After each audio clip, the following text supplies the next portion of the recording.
This is a Sports Catastrophe production. Hey there, Heather Ho, there's Jeff Cutastrophe. Welcome you to another Sports Catastrophe on this date. And on this day, October the 5th, in the year 1985, the year of my birth, the Toronto Blue Jays did something that had never been done before. Not in American League history, but basically in their history. They win the division. This was the day that the Blue Jays beat the New York Yankees 5-1. And clinched their first AL East division. And of course, in those days, in 1985, you had to win your division to make the playoffs. The winner of the East and the West in both the AL and NL would meet in a best of 7 LCS, and then the winner of that goes to the World Series. Yeah, only 4 teams got to the postseason, whereas now in 2022, when this is being taped, you get 12 teams in the postseason. Kind of awkward, don't you think? But anyhow, so the Toronto Blue Jays history is big. I know as a Toronto Blue Jays fan and all that, I can go on and on and on about the previous history, but I'll be quick. So in 1977, the Blue Jays started out, and they had expansion goals, despite the fact that they did crush the Yankees at Yankee Stadium one time, 19-3, in their expansion season. 78, they won a game 24-10 against the Orioles, which actually was the record for most runs in a game until this year, when they went to Boston and scored 29 on the Red Sox. Anyway, 1979, they had their worst season ever. 1980, they kind of got better in a sense. 1981 was a tale of two seasons because of the strike, the mid-season strike. The Blue Jays were terrible at the first half of the strike, but for some strange reason, they were a little more contending. And in 1982, they actually finished for the first time not in last place in the division. They tied with Cleveland for last. But 1983 was the shocker for Blue Jay fans. They were actually in first place in the AL East for about a month, but then they faltered thanks to Tippy Martinez and his pickoff throws one fateful day in Baltimore in August. And the Blue Jays did finish with 89 wins, a good mark in 1984, but the Detroit Tigers were so much better. They crushed the Blue Jays by 15 games in the division. But at least the Jays took second. So everything was going smoothly. The Blue Jays were on fire, if you will. The Blue Jays took Manny Lee in the Rule 5 draft from the Astros. They made a gigantic trade for the want of relief help, as they actually traded Alfredo Griffin, Dave Collins, and Cash to Oakland for Bill Caldwell to help with their bullpen. Because the Blue Jays usually did well, but the bullpen would crap out. Sometimes that happens nowadays, not just in 1985. So yeah, trading Alfredo Griffin, who was the Rookie of the Year for the Blue Jays in 1979, and Dave Collins, who was a speedster, was shocking. But the Blue Jays kind of knew what they were doing. They had the outfield of Bell, Barfield, and Mosby, and they had a shortstop prospect by the name of Tony Fernandez. The Blue Jays then took Tom Hankey as a free agent compensation pick. Kind of a Rule 5 move. And then 2 days later, they traded Jim Gott to San Francisco for Gary LaVelle. So they traded a couple of minor leaguers too. So that wasn't that bad. The Blue Jays started off in a decent time. They were 13-7 in April, 17-8 in May, 16-13 in June, 18-10 in July, 17-10 in August, 17-9 in September. October, they were 1-5. It was shocking because I thought in October they would do a lot better. So anyway, the Blue Jays were in a tight division. They had some great moments in 85, although the bullpen did collapse a bit. LaVelle and Caldwell weren't the answers, as Tom Hankey in July was called up from the minor leagues to the Blue Jays organization, and he proved to be a bit of a difference. The Blue Jays ended up beating the Yankees by 2 games in the AL East.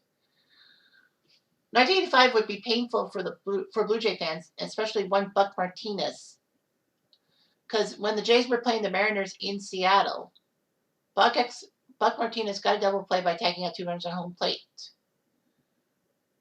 Jesse Barfield threw a perfect throw to Buck Martinez, who caught the ball, but Phil Bradley ran over his ankle. Martinez was sitting on the ground in agony and actually tried to throw the ball to third base to get Gordon Thomas, who wasn't really a good runner. But the throw went to left field, and Thomas went towards the plate. But somehow George Bell threw the ball to Buck Martinez, and he tagged Gordon Thomas. Martinez would basically have almost be the end of his career. Dave Steve did lead the AL in ERA that year at 2.46. The only problem was he was 14-13. It's all about the run support. Blue Jays made several deals during the season. They actually drafted Jim Abbott. Yes, the one-armed pitcher, but he didn't sign. He went to the University of Michigan to play baseball, and then the Angels took him. Todd Steinmeier was drafted in the secondary phase, which was pretty good. Blue Jays then would trade Mitch Webster to Montreal. No big deal. The Blue Jays would trade Len Matusak to Los Angeles for Al Oliver. So they got a good guy who won NL batting title, I think I remember. And he used to be an Expo. Then the Blue Jays would get Cliff Johnson. The strange thing was that when they got Cliff Johnson, he wanted to wear number 0. The only problem was Al Oliver wore number 0. So Cliff Johnson decided to wear double 0, saying, uh-oh, here comes Cliff. Weird. Anyway, the Blue Jays would sign a pair of amateur free agents, Junior Felix and Francisco Cabrera, who wouldn't help in 85, but they would help later on. Well, Junior Felix in 1989 would be a phenom with his inside the park home runs and his powerful stuff. And Francisco Cabrera would be a hero, postseason hero for the Braves in 1992.